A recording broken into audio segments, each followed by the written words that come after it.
Hi and welcome to this video about fixing spatial awareness. We've all been there, the horses bump into us, they're difficult to lead, they tend to want to walk too fast or drag behind us. In this video we'll talk about the reasons why and how to fix it. Horses struggling with their spatial awareness and having difficulties being led are very often out of balance and misaligned, and they are actually anxious and stressed about the fact that they can't find comfort in their body next to their human. When a horse is overloading on the forehand or carrying too much weight through one shoulder or another, and stuck a little bit with a kinked spine, they find moving in their own space with a human attached to a rope trying to control them extremely difficult. So, the solution is to see the issues with the horse's balance and alignment and to address them and find the ability in yourself to actually hold your own space. Many humans don't realise that they're actually opening the space for the horse to fall into when they are actually struggling to guide their horse where they want it to go. In the picture on the screen currently, we see a horse that is being asked to move forward at liberty, but the timing I've asked him to do that is wrong. I've moved into his space and interrupted his eye line, which has actually resulted in him being quite cross, because instead of being able to go forward, I've blocked him. And this is how miscommunications happen. I wanted forward momentum, so I went forward. He wasn't ready, so instead of moving forward, he actually told me, no, I'm not ready, pinned his ears, swished his tail, and I've ended up in the wrong place. So a complete miscommunication without even being attached to the horse. When we see horses in nature and we see them running within a herd environment, they are able to run, stop, start, change direction without crashing into one another. That's because they all have awareness of where they are and where each other is. This is what we need to create when we're actually working with our horses. We need to be in our own awareness of our energy, body language and breath to make sure we are not miscommunicating with the horse. So it's all about noticing when the horse is in difficulty.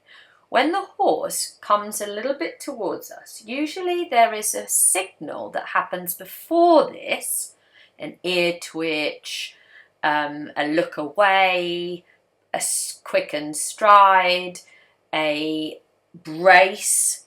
It's this that we need to notice.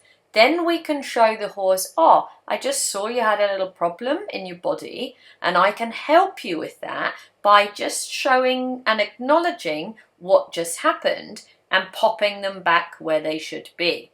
So this isn't about control, it's about communication.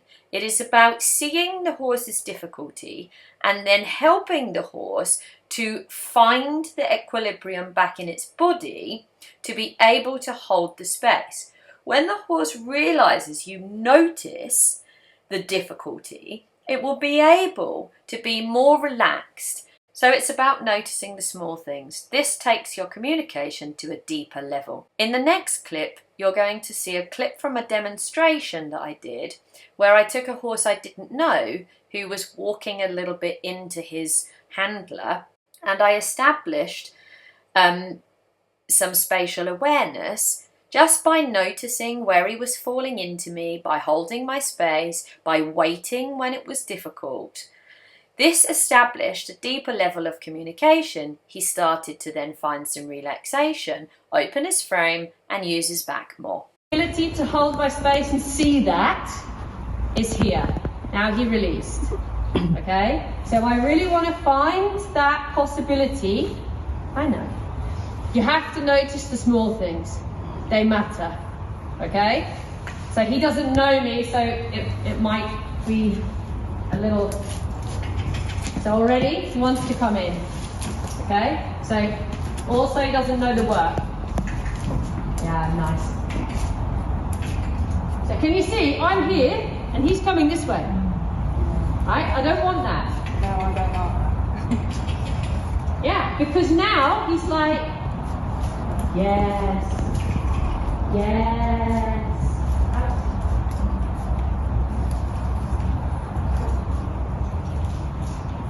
Yeah, super. And now, I don't have to control him.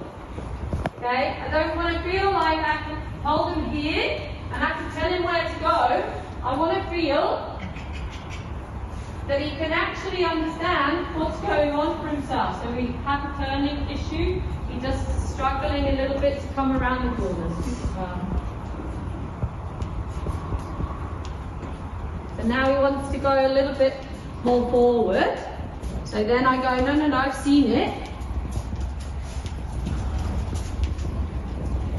Now.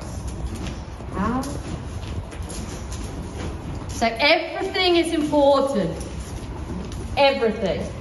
So we really need to see the little things because we want him to feel like we've spotted what's going on, we understand how he feels and where his difficulty is. And then what you see is he really walks. Okay, so now he's really walking. There he lost his balance because he got distracted from outside. I just make the correction, find the space again, soften everything, notice. But all the time, I want to try to find that little possibility that he can soften.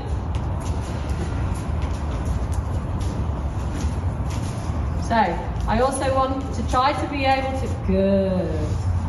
try to be able to find some transitions so he can stop a little bit from me stopping, not from here.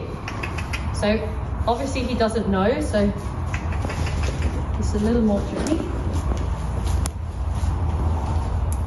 Nice. But you can see what happened. Yeah, he lost his balance. He didn't do the stop. I held my space, he's here. Okay? So we need to be careful that we can find that communication and So within a short space of time, with correct communication, we are able to make some big differences with the horse's body and relaxation. When a horse is able to follow and soften and communicate with the human, life becomes much easier for everybody. So just to recap, it's about noticing the small things. It's thinking about helping the horse to be in alignment and balance and to be able to hold your own space so the horse is sure you can be consistent.